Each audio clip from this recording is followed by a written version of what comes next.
Bateman's Mocha Chocolate Stout.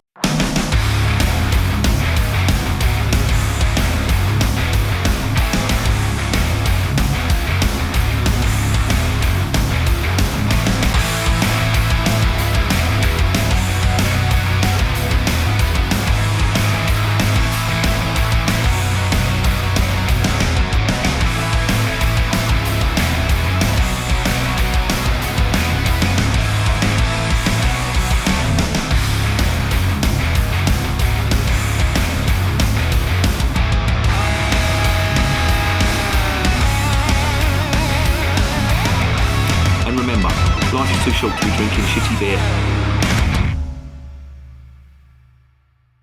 Welcome to another edition of Bands, Bikes and Booze Reviews.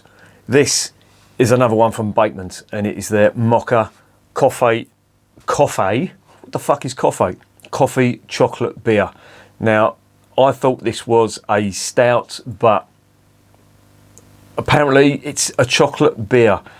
Now, I'm in two minds about beers like this because this beer is made with, and it says it on the front, brewed with Arabica coffee and Belgian chocolate. Now, Bateman's do some good beers, don't get me wrong, and I like what they do, but they do seem to be fond of experimentation and also adding a fair amount of non-standard adjuncts as well, and this being the prime example. Now, coffee added to stout isn't really a new thing. This has been going on for a while now, and at least 10 years, possibly even more. And I've had a few of these, I don't call them novelty beers, but you get a lot of these stouts that have got lactose, the milk sugar in them, milk stouts, that type of thing. As I say, milk stout is nothing new. That goes back to the 40s and the 50s, or possibly even later. I'm not sure when that was first around, but I do know that Ina Sharples of the Coronation Street fame, that character used to drink a milk stout, and that was back in the 60s. So that's been going since then. Milk stout is nothing new, obviously, but this stuff I'm in two minds about. I don't know whether this is going to be a good one or whether it's going to be absolute dog shit. Now, I did try their dark fruits porter, and it did get me thinking, and when I looked at this as well, it did get me thinking, why don't they just brew a fucking stout in the true sense of the word, or a porter in the true sense of the word, because I didn't really like that dark fruits porter.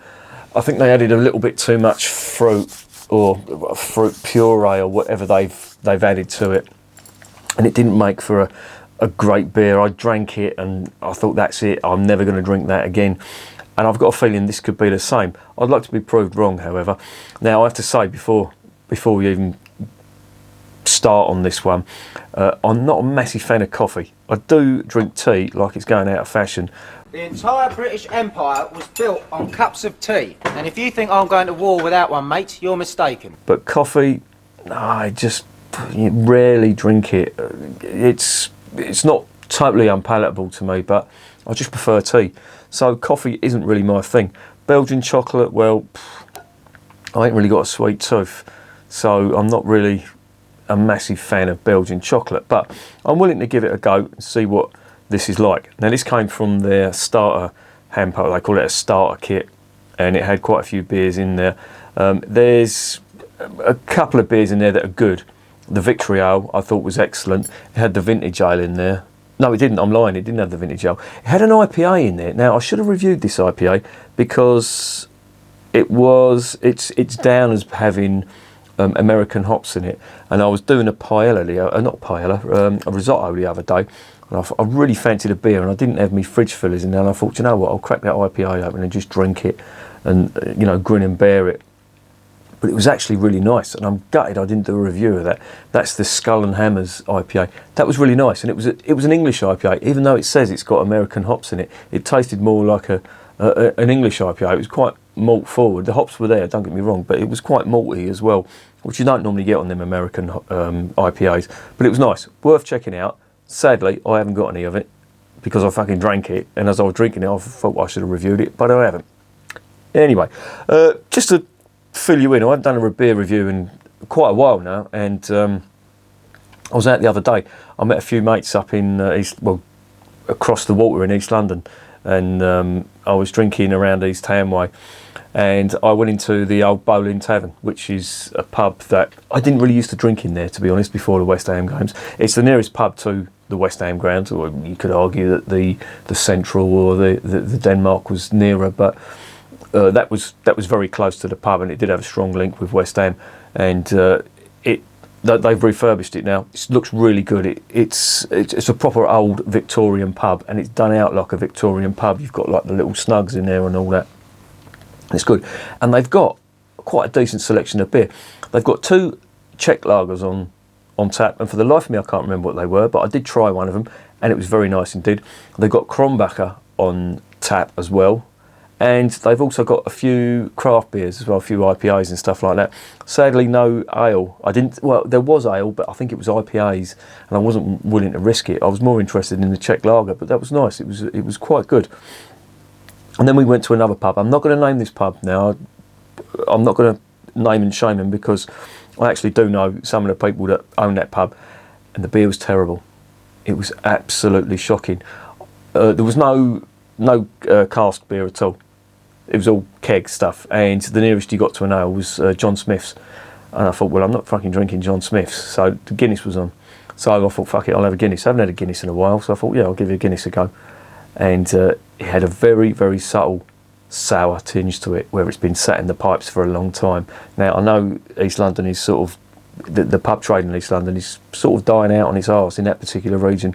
And it had this sour taste, and I got to about halfway and I thought, I can't drink this is fucking disgusting, because you could tell it had been sat. Now, it was so bad that a mate of mine, he ordered a Guinness as well. He had the first pint and I had the second pint out of the tap, and it was not good at all. So I thought, fuck it, what else am I going to drink? And the only other thing they had was Stella in bottles in the fridge, in green bottles, and I thought, I'm definitely not fucking drinking that. And the only other thing they had was Carlsberg, and I thought, fuck, I'll have a Carlsberg then. I ordered a Carlsberg. I put it up to my nose, and the fucking smell from it was absolutely disgusting. It really was horrible. I took a mouthful out of it, and I thought, I'm not drinking that. I'll just put it down, and I thought, fuck it, I'll just wait for this lot to finish, and we'll fuck off to another pub. That was seriously a fucking bad experience. But for the Guinness to be off, that cold Guinness as well, and if it was at room temperature, that would have tasted absolutely disgusting. I'm sure the cold, and it was cold that day as well, I'm sure that was disguising a lot of the bad flavours on it. But yeah, not a good fucking day for drinking. Anyway, I digress. Let's get on to this beer.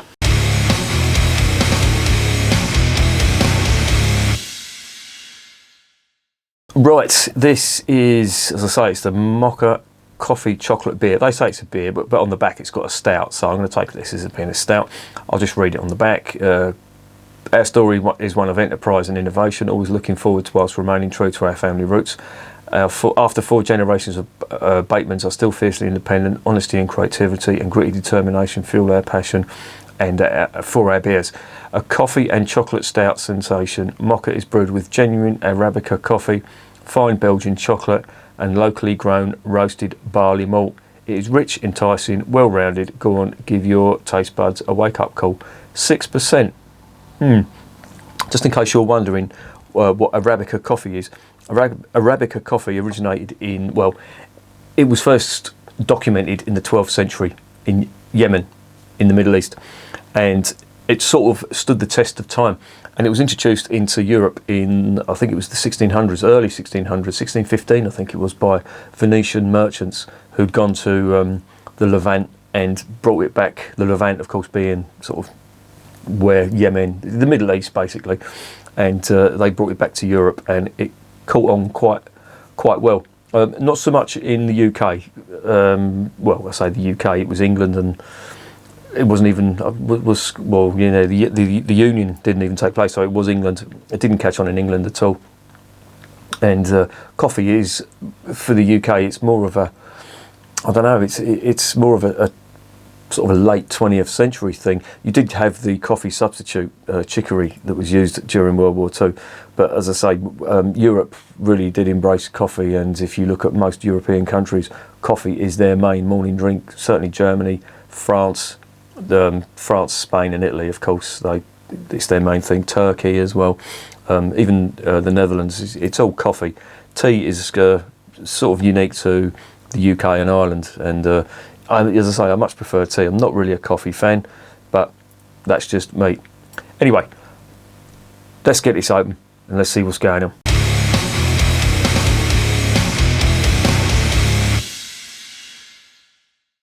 Right, this is definitely the weather for a stout. It is the 5th of December. It is absolutely fucking freezing. We have got very, very cold weather on the cards for this week. I'm not looking forward to that. It's quite cold in this room, and this beer that I'm about to drink is about cellar temperature. So, perfect temperature for drinking a stout in. Hopefully there's going to be no sour aromas on this. Right, there is a little bit in the glass. It's relatively clear for well, not clear. What am I talking about, you twat? It's a very dark ruby colour. You're not going to get that on the camera, but it is a dark ruby colour. On the nose, what are we getting? Wow, yeah, definitely chocolate and coffee are the two main things I'm getting from this. Oh, and I will say there's some roasted malt on that as well. Bitter roasted malt, but the chocolate sweetness is coming through now, and I really do hope it's not going to be a bloody sugar fest, because I've got a bit of a downer on sweet beers. I'm not really a fan, to be honest. Certainly not with one with adjuncts in there anyway. But there it is, the aroma. It does smell pleasant. It's very chocolatey, I will say that. More chocolatey than coffee, if you know what I mean. And that's about it, really. It does taste a little bit sweet. It's more like milk chocolate, and yeah, I'm wondering if they poured milk chocolate in there. But anyway, let's get it down the hatch.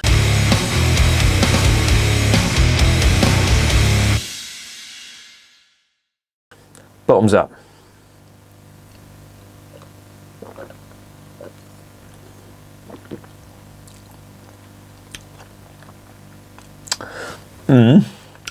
Not bad. It is very chocolatey though, and I'm finding it a little bit sweet. I would have liked a little bit more bitterness on there, just to round it off.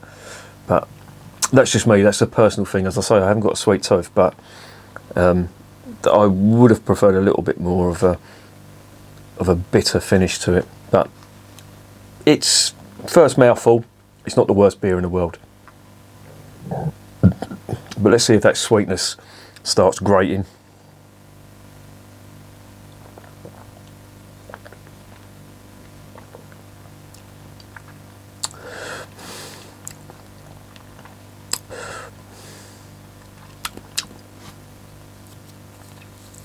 It's really just chocolatey, really. There isn't really much. I mean, they're saying it's a stout, and at 6%, yeah, it is a stout. It's not a porter. If you're going by stout in the true sense of the word, i.e. having a higher ABV. But the aroma is slightly deceiving, because there is more of a bitter character on the aroma, but the flavour is just all chocolate, to be honest.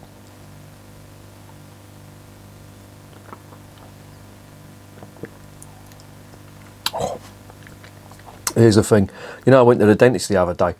A fucking crown, it fell out, and I've got it here.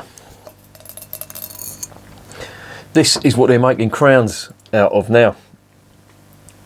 That kind of shit, that was in my mouth. That was glued to what's left of one of my teeth. And yeah, I've got to go back and get that refitted on Wednesday. I'm hoping I don't forget. So it's a little bit sensitive there, so I'm trying to put the beer on the other side of my mouth.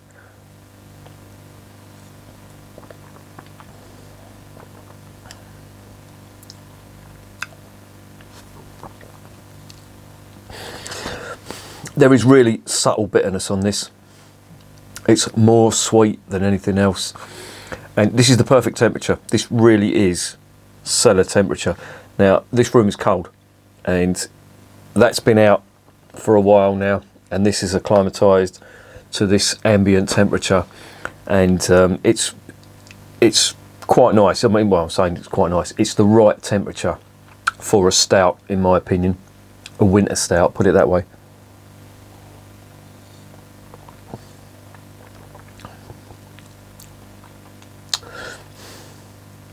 I will say it's not unpleasant.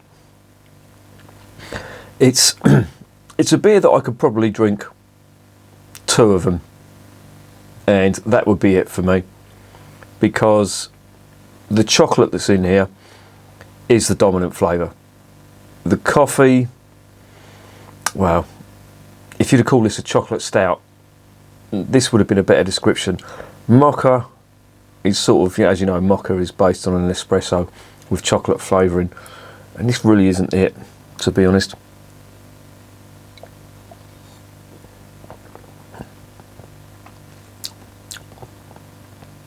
It's just very subtle. The bitterness is subtle in this. There's more just of and it's not even a dark chocolate. It's like a milky chocolate. You can sort of get that lactose sweetness in there. It hasn't got the bitterness of a dark chocolate. Not unpleasant, but it's not my favourite style of beer. You know, as I say, I don't really go in for these. I wouldn't say they're novelty beers, but I don't really go in for these beers with strange, well, not strange, but strange to brewing flavouring. Now, I know you can say all that's gone out the window with the craft brewers with what they're doing now. On a side note, I was reading the other day that the Wild Beer Company, do you remember them? Craft brewers. They've gone into administration, and that is not good. I mean, you know, I don't review many craft beers on the channel, and I don't have much of an interest in the IPAs, and I know it sounds a bit hypocritical of me saying, oh, it's, you know, it's a terrible shame about the Wild Beer Company, you know, but I didn't buy beers from them, so yeah, you can probably level the accusation that it's hypocritical, but I never like to see any brewers going out of business, you know, even macro brewers. And I've said this before, I may not like their beer, but you know, when breweries go out of business, that's people's jobs. And I've said this before, but even now, you know, this current economic climate is going to see a lot of breweries go under, and 2022 has been pretty harsh on a lot of brewers. I mean, the breweries that have gone out of business this year is quite alarming, and I'm hoping next year is going to be a little bit better, but I really can't see it, what with the running costs and the energy costs as well. And I was looking at on Twitter, there was a brewery, and for the life of me I can't remember the name, but they posted up their rates, the hiking rate, business rates that had gone up, and it had gone up by nearly £2,000. Doesn't sound a lot, but that's £2,000 profit that they could be putting into, you know, more ingredients, paying people's wages and all that, just to, you know, give the government money to spunk on whatever they fucking spunk it on at the moment. Oh, don't get me started on this government. I fucking hate them. The more I discover about the dirty tricks and the snide fucking deals that they're doing, it's criminal. And none of them are going to jail for it. It's disgusting. I saw the other day some fucking bastard of an MP made 29 million on PPE stuff, and of course it was all insider dealing, and didn't pay a penny tax on it. It was all on an offshore account, and they're walking free as if nothing happened. They get to keep all the money. 29 million. Fuck. We must be mugs to put up with that. Anyway, I digress. Let's not start a revolution on this channel. Let's just taste the beer.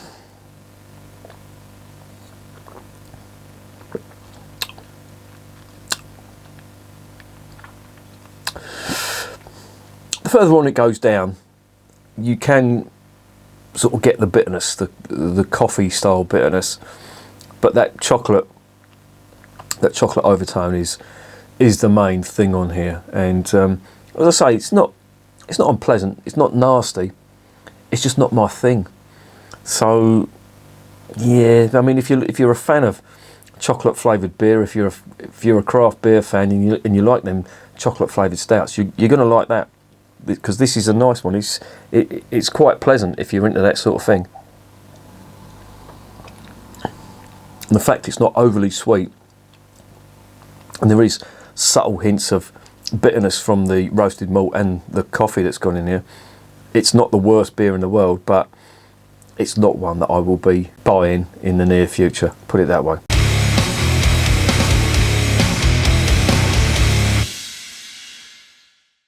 So what is the verdict on Bateman's Mocha coffee chocolate beer? Well, it's one of them beers that I sort of had ideas about when I first bought it, and I have to say I wasn't too far off the mark. It's a little bit sweet for me, and the taste of the chocolate is the dominant thing on this, but it's really not my thing. But all that said, it's not an unpleasant beer. I could drink that, and I could probably drink another one of them as well, but I wouldn't be buying crates of this stuff, put it that way, and 2 would be my limit, and I'd want to go on something else, and it would have to be, I don't know, maybe a Gers or something like that to get the sweet taste out of my mouth. Now, sometimes these beers do have their place. If you've been drinking like really, and I'm not including myself in this, but if you've been drinking some really, bitter beers, like a sort of a Czech Pilsner, or a beer that's full of Sarts hops, or even some of your West Coast IPAs. There's only so many of them. Well, certainly me, in my case. There may be other people out there who can drink them all night, but after drinking 3 or 4, certainly West Coast IPAs, I would want to drink something like that, just to restore a bit of balance back into my palate. But on its own, it's not really my thing. Not unpleasant, but the chocolate flavour on there is not what I want in a beer.